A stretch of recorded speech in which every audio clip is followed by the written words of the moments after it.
I mean, I'll just say it. At the start of this year, like at any point during this year, I don't think I ever thought to myself, you know what? You know what, Kev? You know what I could really do with? I could really do with a new Krays movie. Boy, was I wrong.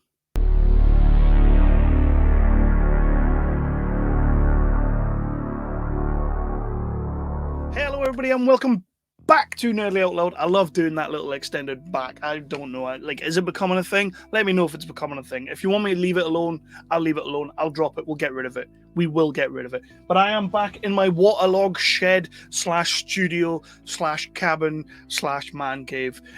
Still lots of water damage, but you would not be able to tell because it still looks fantabulous. I do what I can to make these videos look great for you. I am back though, and this is Nerdly Out Loud, the official channel of nerdly.co.uk, your favourite British home for all of your news, reviews, and exclusive interviews. We like to cover everything from the big budget to the low budget to the no budget. That's right, if it's on the lower end of the scale, you're damn sure we are going to check it out and we are going to review the crap out of it. Whether I do it on these videos or whether one of the awesome contributors that we have many of over at nerdly.co.uk, maybe they'll cover it and you'll get their 2 pence on it, and you can come over here, you can watch my video where I wax lyrical on these things. Please do all of those fantastic, wonderful, amazing things that every YouTuber asks you to do, and that is to hit that like, hit that subscribe, and ding that notification bell. The bell is a notification bell, and it will let you know whenever I drop a new episode, whether it's an interview, a review, or anything else that ends in oo.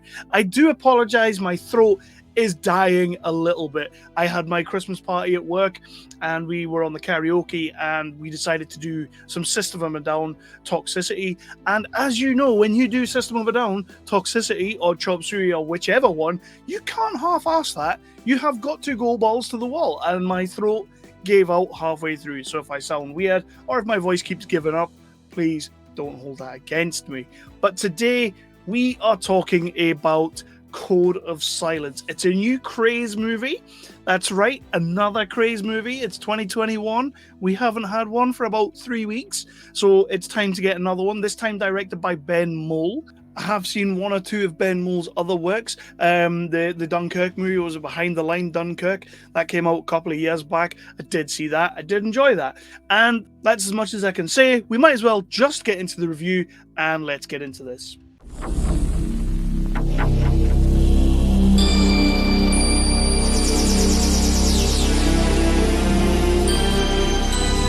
And now, our feature presentation.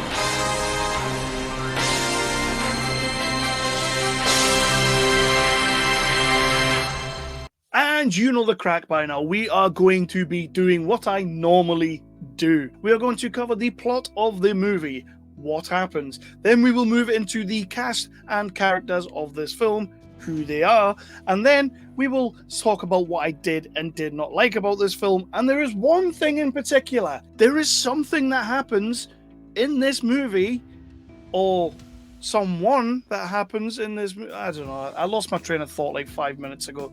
But yeah, we will do that as well. And then we will move into my final thoughts where I give my nerdly rating. And remember, that rating is my rating alone. It is not the rating of nerdly.co.uk, although I am the most important guy on staff. So yes, suck it everyone else. But yeah, there are some amazing contributors over at the website. Please do go and check out what they have to say. I'm sure they'll be covering this movie as well. It's British, it's a gangsters, it's the Krays, it's got Stephen Moyer in it. Of course we're going to be covering this movie. Like, when I was a kid, like, I grew up watching Krays stuff. I grew up reading the stories of the Krays. My dad was a little bit of a career criminal, so I was brought up on all of that stuff. But like, I know a lot about all this stuff. So whenever they bring out a new movie, although my first thought is always, how are they going to do this in an original way? How are they going to tell this story again without treading on the toes of Spandau Ballet or Tom Hardy? Like, let's see what they do. 9 times out of 10 it works. There is every now and then a turkey in amongst them. Well, let's find out if this was one of those turkeys. Yeah, there isn't really a great deal you can do anymore with the story of the Krays. We know what happened, we know how they got pinched, we know the story about the gentleman gangsters, we know all of that. But what this movie does, Code of Silence, this movie takes a little bit of a different way. And I'm not saying we've not seen it before, but it is a different way of telling it. And it tells us the story of Detective Nipper Reed. Now, if you don't know your Krays law, Nipper Reed is the detective that was just gunning for them, all guns blazing, wanted to catch the Krays, put his life on hold to catch the Krays, even though he was a very moral man and a very, by the book kind of guy. When it came to the Krays, he was willing to maybe bend things a little bit. So Stephen Moyer plays Nipper Reed, plays him very well, and it was good to see like this little way of like sort of, we're gonna line of duty this shit, and we're gonna put together a special task force, and we're gonna go after the Krays.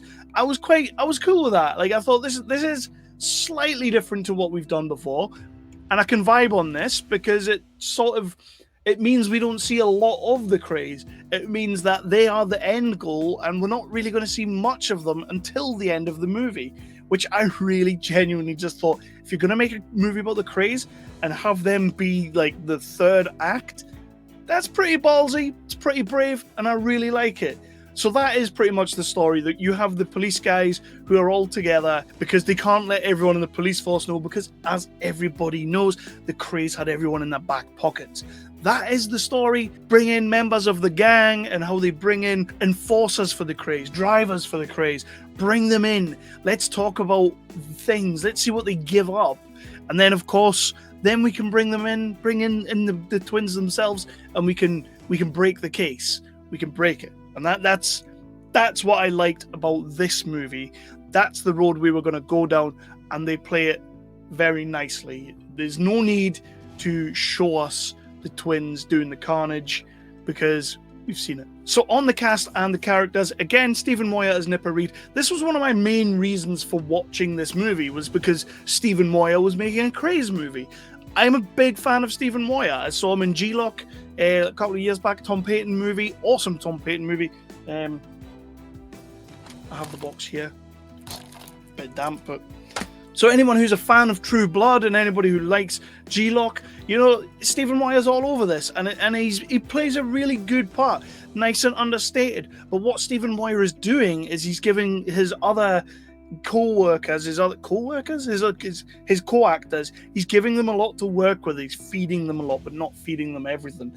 And I really, really like that. So big shout out to Alec Newman, who I've seen in numerous things over the years. Most notably, he was in Strike Back. Loved him in Strike Back. And if you want to go a little bit further back, he was in Sons of Anarchy creator show The Bastard Executioner, which, if you ask me, was criminally underrated and should have got another series, at least another series, because that show was damn good. But Alec Newman, sort of as one of the other detectives, he's great. You're not really sure whose side he's on. There's a little hint of, is he a little bit crooked, or is he just trying to get ahead in the game? Is he just trying to get himself promoted and take that next step? So he's willing to sort of circumvent Stephen Moyer, and I like that. I like that. You've got to have that character there who sows the seed of doubt as to whether their reach has reached the actual case. I like that a lot, so that was cool. And of course, it's a British movie, so you have to have somebody from the bill. You just have to. PC Eddie Santini is in this movie. Michael Higgs is in this film. It was great to see him. I joke about the Bill thing. Like, obviously, I'm a massive fan of the Bill. I loved the Bill when it was on. And if you were in it, you made it. Like, you propelled your career. You're gonna go places. And if you're a big British actor who was never in the Bill, well, you'd never really acted, let's be honest. But yeah, Michael Higgs turns up. He is in loads of other things. You can check out his filmography or his career. He's been in so much, but it was great to see Michael Higgs cutting it in this film. He's a pretty good character, a little bit of he's sort of Stephen Moyer's boss, and he wants him to crack the case, but he wants him to crack it quick. Instead of like taking the long way around, he wants him to like get it done, get the job over the line. So he's putting some pressure on our guys. That's what I'll say. So, the Krays. You knew I was going to get there because obviously they're in the movie, and like I said earlier, they kind of They give you little hints of them, they show you little bits and pieces of them, but they don't really show you the Krays until you get to the big showdown between Stephen Moyer and the twins on the other side of the table. Now, as a huge fan of pretty much anything related to the Krays, you know, like the movies, the books, the documentaries, as a fan of all that stuff, I've seen most of the portrayals that go with these characters. You know, the Kemp brothers back in the day, Spandau Ballet, when they made the Krays movie, which was probably my first introduction to them. And then most recently, you had Tom Hardy played Ron and Reggie, and Tom Hardy was absolutely brilliant. I went to the cinema to see Legend. I came out of the cinema thinking, you will never beat that. You'll never beat that. Tom Hardy put his heart and soul into that movie and played both of those brothers very differently, but just as good as each other. But Ronan Summers, it's almost effortless. Like, what he does in this movie is almost effortless. He plays both brothers, as should always be the case. Like, I did like it when the Kemps done it back in the day, twin brothers playing twin brothers. I did like that. But I really like when the same actor plays these two characters, because you've got to level up. You've got to step up your game, because you're playing two very different but very same people. You know, these gentlemen gangsters, but one of them's a little bit harder than the other one. One of them's a little bit more crazier than the other one. One of them's very brainy. You know, there's a lot going on with these two guys. And I personally think Ronan Summers could be my new favorite portrayal of the Krays. If not level pegging with Tom Hardy, like possibly just level pegging, but Jesus, is he good. He plays them so differently, but so alike, effortlessly. And the back and forth when they're coming up with a plan towards the end of the movie, when they're going back and forth, and you can see that one of them, his brain's constantly ticking, and the other one just kind of like wants to go all guns blazing and just start killing, you know? Like, I just thought he was incredible. And this is a British actor that, yes, okay, I've seen him in things. He was in the Camelot movie that Giles Alderson did a year or so ago. He was in that movie as well. He played Lucan. He was fantastic in that. Everybody was fantastic in that. But this is like a whole new level for this guy for me. And I hope he understands what he's done here. I hope people understand what he's done with this role. He has changed my image and my perception of the twins now. I kind of just see him in this role for the rest of my days. There are other people who have played him, and of course, they've done great jobs. I always love them. Legend is a superb movie, but I genuinely think Ronan Summers, I'll give the film another watch. I'll give it another watch, but he might be my new favorite portrayal of the Krays. So much so that, as much as I love Stephen Moyer as an actor, I kind of just forgot he was in those scenes. Yeah, so what I did and what I didn't like. What I did like about this movie is the look of it. I think aesthetically, they've nailed it. Like the period of time that we are in, the soundtrack, there's some really nice sort of like somber beats going over it. Really liked all of that. I think this movie looks great. The DOP, Ben Mole's DOP, has done a wonderful job of just making this period of time. Of course, you're only working with a couple of sets. There's like a bar set, there's the police spot, the police warehouse set, the interrogation room. You don't have that many sets, but the way they are lit, the way they are shot, and the way it is done, it makes it feel fluid, and it makes everything not feel samey, and you can kind of just vibe on this movie and get straight into the nuts and bolts. What I didn't like, now I've said earlier that it's great how they leave the Krays till the third act. It would have been nice to see a little bit more, I guess. It would have been, but then it comes down to the Heath Ledger Joker syndrome. Like, we all rave about Heath Ledger's Joker. It's a less is more kind of thing, and I've always had this argument or this conversation, like, maybe if we had more of that role, though, we might not hold it in such high regard. And maybe that could be the case here. Maybe because I don't have an entire movie of Ronan Summers playing the brothers, maybe that's why I love it. Maybe that's less is more. What they do on the screen is sensational, but maybe if we had more of it, it gets watered down. I don't know. Maybe that's the case. So it's a negative in a way, but it's probably a positive when you think about it in terms of Heath Ledger Joker kind of thing. So I may as well just get into my final thoughts and my final rating.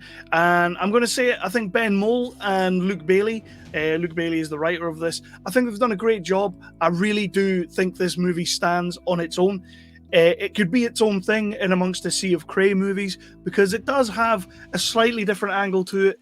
I'm not saying it's completely original. I know we've seen stuff like this before. Maybe not as well utilized in a Krays kind of setting, but they've made a great little movie here and it looks fantastic. So that is a good thing. They have an absolute powerhouse performance in Roland Summers, and that will reflect in my score. But again, it's this whole thing of like, I tuned in because Stephen Moyer was in it. I got blown away by Roland Summers, and I kind of forgot Stephen Moyer was in it. Which, is that a good thing? I don't know. Is that a good thing? Let me know. Put it in the comments. If that's a good thing, awesome. You've done a good job. But Ben Mole, I will absolutely be checking out any more this guy has coming up. I will be watching his movies going forward. The rest of the cast, I didn't really talk about many other people in the movie, but it does have a very strong cast. All the gangsters are played very well. They all do that part, and the script really does help because there's some really good back and forth dialogue that really ticks a lot of boxes when it comes to British gangsters. And yeah, it just, for me, the movie worked. That's my main point. My main takeaway from this movie is that it just worked. And on that, for a low budget independent movie that I think didn't really have a massive great deal of money behind it, it clearly had money, but not a massive great deal. I'm going to give this a 5. I'm going to sit on a 5 for this movie because I enjoyed it. And it's a Krays movie that I really enjoyed. And I don't think, apart from Tom Hardy's Legend, I've not enjoyed much of the Krays stuff in a while. I know you had The Rise and the Falls, the two-part, the two movies that came out a couple of years back, and they were good movies. They were very good movies, very, very well made, very well done. But this was just a notch above. In terms of acting, in terms of aesthetic, in terms of soundtrack, this movie was a cut above. And Roland Summers, I'm going to say it again, I'm sorry if you think I'm raving, he's bloody brilliant. He's bloody brilliant. So I'm going to head out. That is me done. Please do all those wonderful, amazing things. Please do like, subscribe, and hit that notification bell. Notification bell will let you know whenever I drop an episode. You won't have to get on the phone and ask me. It will just pop up in your feed and you can watch it and you can let me know how awesome I am. Please do all those amazing things that I've just asked you to do. And why not tell a friend about what I'm doing? Yeah, tell a friend about the movies I'm watching. If you've seen the movie, if you like the movie, hit me up in the comments and we will continue this conversation there. So with that,